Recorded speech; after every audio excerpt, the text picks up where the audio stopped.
Hey everyone, this is the video that I'm going to use to sort of explain my idea of an enjoyable wage and how I decided that the maximum salary, unless my life changes, but the maximum salary I'll take from this company is $50,000 in today's dollars. So like I said, enjoyable wage. And before I get into the finances, like the exact numbers of what that looks like, I sort of want to go over the philosophy of what is an enjoyable wage. So ultimately, it is having like everything basic and kind of nice, just not having anything fancy, but not having the bare bones version of everything else, or of everything important. Just not having like the absolute cheapest quality. That's essentially what it is. But there's also a mindset component too, which I'll get to. The other thing to say about it is that it is different for everyone. Right, there are certain life circumstances, right? Like, do you have kids? I don't have kids, so mine's going to be different. Things like that, where like it affects what your costs are, but it's also what's important to you as to what makes a wage enjoyable. So from here on out, I'm sort of going to describe what things I would need in order to be able to enjoy life based off what I make. So, shelter, obviously, is the first one. And so to me, the bare bones version of this, I live by myself, and it could get even cheaper if I split where I live with people. But living by myself, to me, sort of the bare bones version of that, right, is a studio apartment. And I've lived in that. I lived in one before. But now I, instead of that, live in a house that has 3 bedrooms and 2 baths. And it's not huge. It's 1,350 square feet, but it's not small either. And to me, like an enjoyable shelter is one where you're using all the space.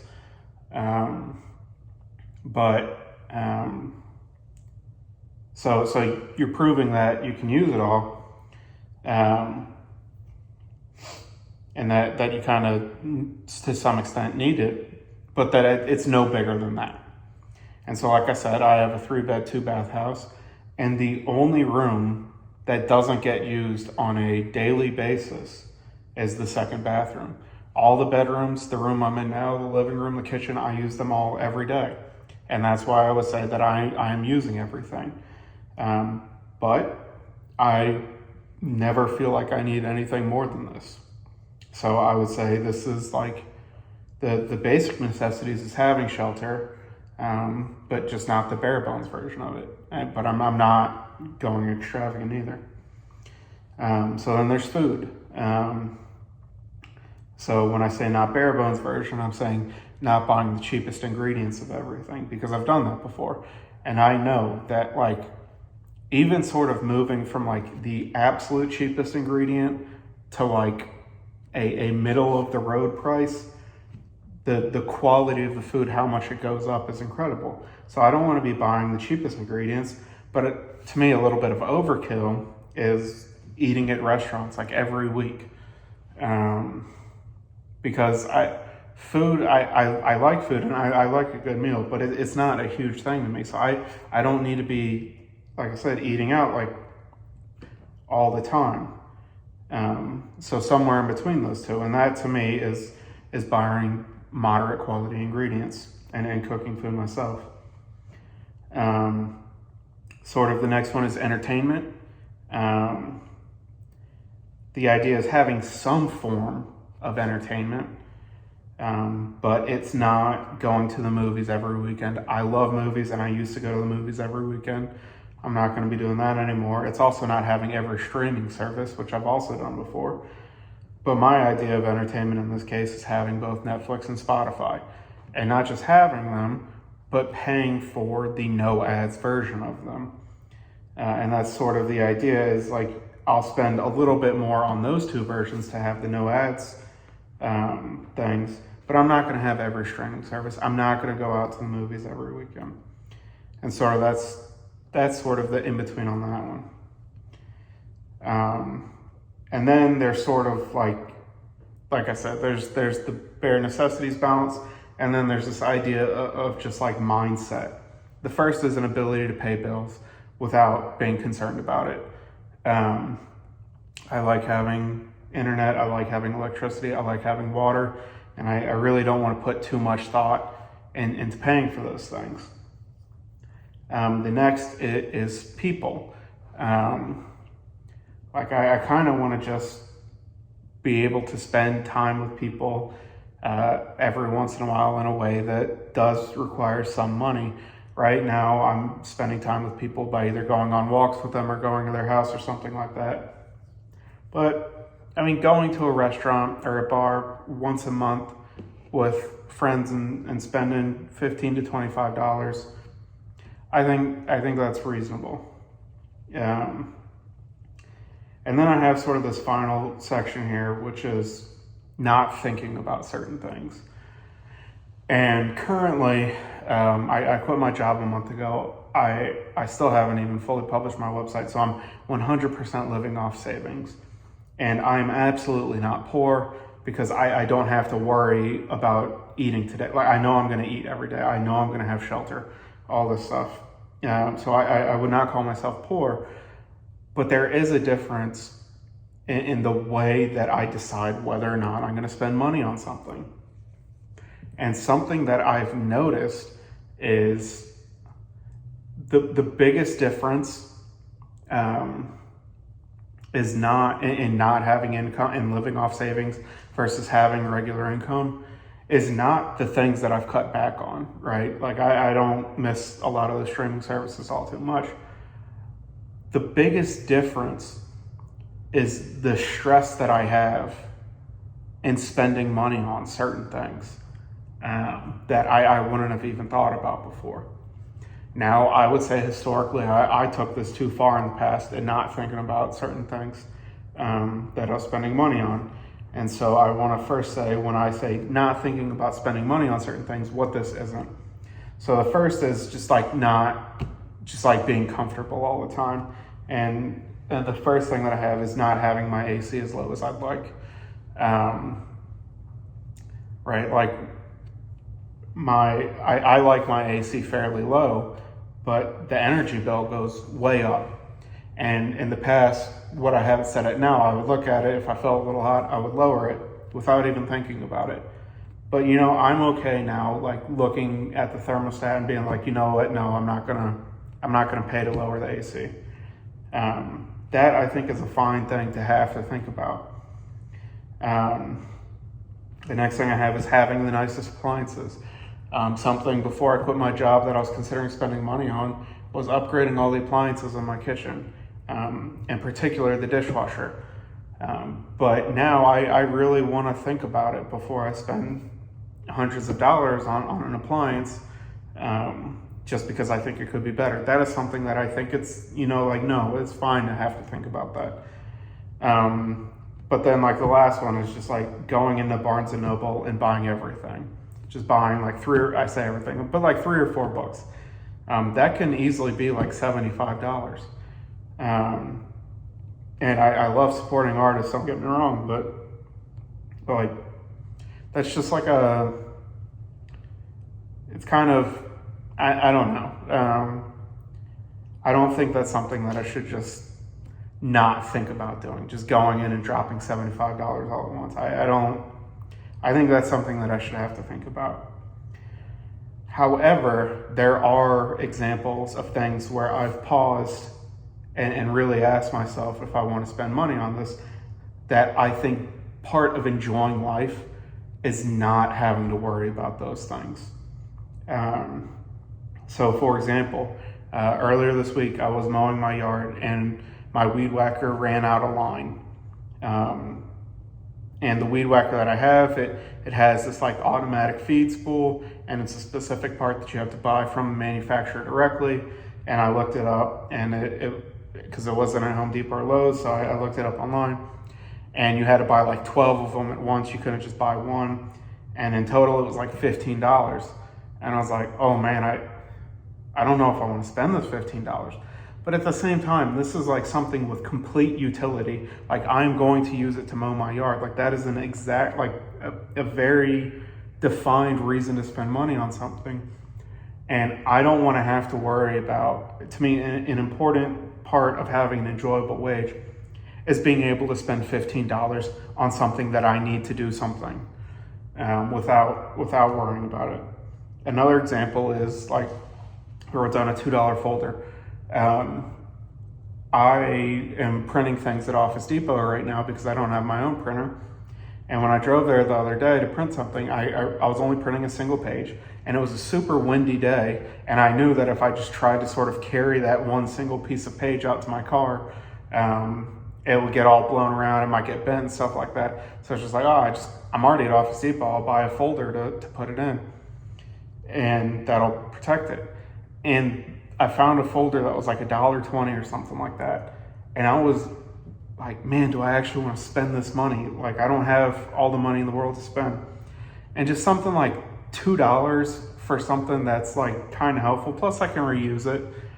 But just like $2 on something like that, I don't want to have to worry about that.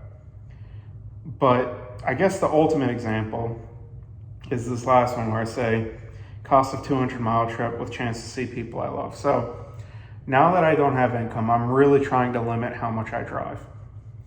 And the reason for that is, one, gas costs money. Two, gonna have to change the oil eventually. But also just like this like, every time I drive now, the more mileage I put on, I risk things like the water pump failing or things like that. That will cost a pretty good amount, even if I do the work myself. Buying the part is not cheap. However, so I have this idea of really wanting to limit my mileage. But my sister and her family, they live about 1,000 miles away.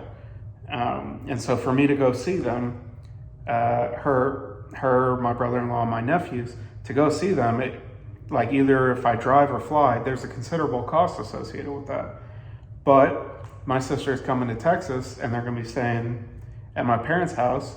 And so I have a really good chance to see my sister and my nephews because they only live my parents only live 100 miles from me. And I could go and I could stay at my parents' house since I can work virtually now. And it's just a really good opportunity to get to go see my sister and my nephews that I don't always get. But at the same time, it was just like, oh man, do I want to put 200 miles on my car? Because mileage is not insignificant. And this to me is something that just like, if I'm enjoying life, this is just something that I don't think about. I don't have to think about putting 200 miles on my car to have an opportunity to spend 3 or 4 days with people that I love that I don't get to see as often as I'd like. That is just something that shouldn't cross my mind. And that's sort of the idea of an enjoyable salary. It's like having sort of like not the cheapest version of everything. And it's also not thinking too much about spending money on certain things. So philosophically, that's what it is. Now for the actual finances. So for planned expenses, I are coming up with sort of the multiple steps of what my budget would look like. I have this idea of what planned expenses are like. And so like I have shelter in there at $1,100. That is what my mortgage and escrow is. Oddly enough, the loan payment itself is only about $570, but I live on the Gulf Coast of Texas. Texas has very high property taxes. Wind insurance is pretty expensive. We'll come back to those property taxes in a second though. But $1,100 on shelter. So food, I found that not buying the most expensive ingredients, but ingredients that you could cook with that are pretty good, is about $400 a month.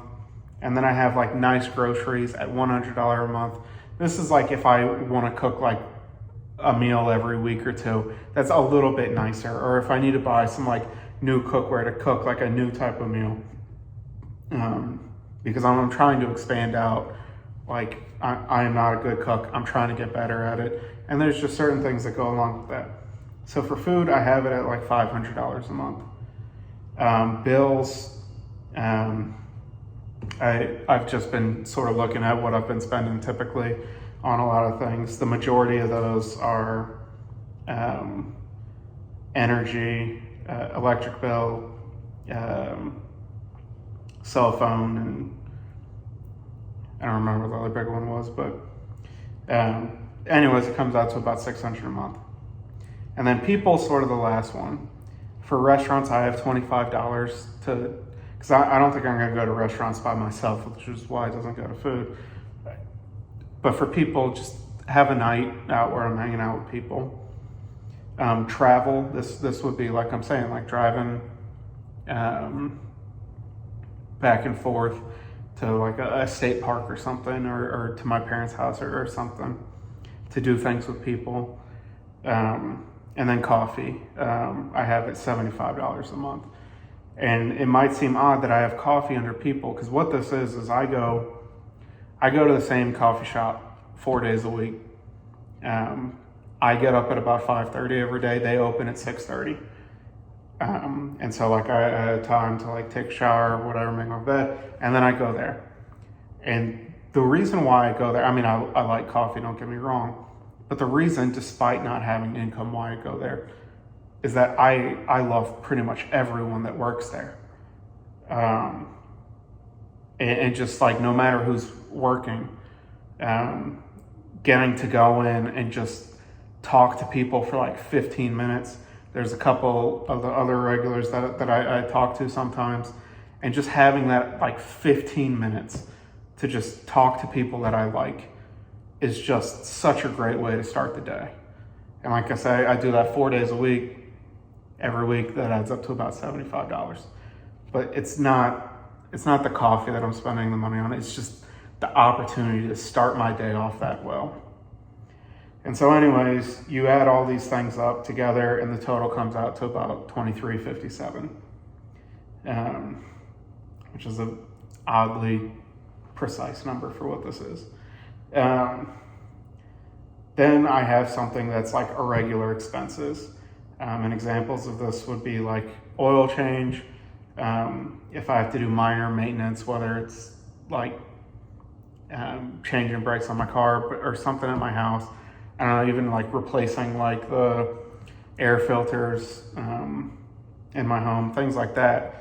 But then also just like random things. Like last month I had to renew my driver's license. That cost like $30. I don't have charges like this every month, but I would say just like having $100 a month ready to go for something like this is good. And then I have this idea of buffer and savings. And so buffer is like this weird little like not quite emergency fund type thing, but it's just like if I get hit with like a medium type expense, or like I end up spending more on groceries in a month than I want to, or I drive around more than I want to, the buffer is there to sort of catch that. And then after that is savings. And this can go in one of two directions. One is an emergency fund. Two is just for my future. I don't know if I'm going to retire or whatever, but the emergency is like I have an emergency fund, right? If you own a home, like your AC goes out, that's expensive. Something happens to your roof, that's expensive. Deductibles on insurance claims are expensive. So that's what the emergency fund is for, is in case I get hit with like a huge thing. And the savings, that $500 is like, if I have to dip into that savings, then in the emergency fund, that $500 in savings, I'll just put that $500 back into the emergency fund until it's back to where it was before. And if I don't need to restore an emergency fund, then like I said, it's just going to go to my future. everything like that. So the total budget that I have here, between planned expenses, irregular expenses, buffer, and savings, comes out to $34.57 a month, and that's pretty much $41,500 annually. So the question after that is, if that's my budget, what salary do I need to pull in order to make that? And so pretty much the thing to calculate from there is taxes. Now I am a sole proprietor LLC, and there's taxes that I make off the profits of the LLC, pay off the profits of the LLC. But for all these things, in order to pay myself, I'm going to do something called an owner's draw from the LLC. And this is the point where I almost don't know what I'm doing. And I'm just going to give a recommendation. If you're starting your first business and you're not certain about the accounting or anything like that, or the taxes and anything, maybe don't start that business a month before April 15th, because it can be hard to find an accountant with time to talk to. But anyways, I think I understand how the taxes work. And like I said, there's going to be taxes on what the profits the LLC makes. I'll come back to that. But then if I take an owner's draw, then I have to pay Social Security and Medicaid taxes, or Medicare maybe. I should figure that out. Medicare or Medicaid, one of them. I have to pay taxes on that, and that's 15.3%. And so in order to figure out what my needed salary is, I have sort of that needed, not what I wanted to do. I have the needed salary times that 15.3% pulled out, and I come up with or equaling 41,500, and that comes out to 48,978. And from there, I just said that my salary is going to be $50,000, because it's just like a much easier version of that number to deal with. So that is my salary and how I came to it. And I really don't think I'm ever going to need more than that in order to enjoy life. Obviously, I could get away with less. But I think this is a good salary to enjoy life. And so then the question is, what it's going to take to make that money. And the first thing to figure out sort of is required earnings. And like I said, there are taxes on top of, what's it called? Like I'm pulling that salary from a company, but before I get that salary, it gets taxed based off the profits of the LLC. And so that's based off federal income tax. I did talk about the property tax in Texas out as part of my home. And I said the property taxes in Texas are pretty high. And a reason for that is, fortunately, there is no state income tax in Texas. So the income tax that I have to worry about, to my knowledge, once again, could be doing this wrong, but the income tax that I have to worry about is federal income tax. And there's sort of this idea of tax brackets that I have up at the top, where for the first $11,000, it gets taxed 10%. For the next $33,725, it gets taxed 12%. And the math on this is a little bit more complicated to figure out the required earnings per year in order to have, after those taxes, be able to take a $50,000 salary. And I came out to that, the earnings required for that being $58,000 a year, and per month it's $48.41 is what I have to make in order to pull a $50,000 salary. To my knowledge, I could be doing this wrong. And then sort of from that $48.41 number, how many users do I have to have subscribed? Like I said, what I think I'm going to say in the video, I guess, is that I have 5 subscription levels, $2, $4, $6, $8, and $10. I am going to say up front that I think my content is worth $4 a month. And then sort of what I have here is those levels of subscription versus what I actually get, because in order to process the credit card payments. The service I'm using is Stripe. They take a charge off of that. I think it's like something like 2.9% plus 30 cents off every charge, if I remember correctly. And I sort of broke down here based off of each subscription level, the number of users I would need in order to get that $48.41 required to pull my salary. And so it seems like anywhere between 500 and 3,000 users is what it's going to take to pay myself the way that I want. Which who knows if I'll ever pull that off.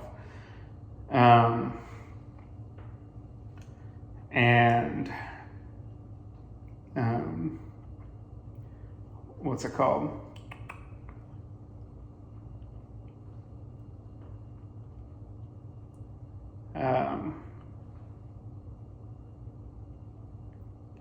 Yeah, so like I said, 500 to 3,000 users. And I guess the next thing to talk about is like,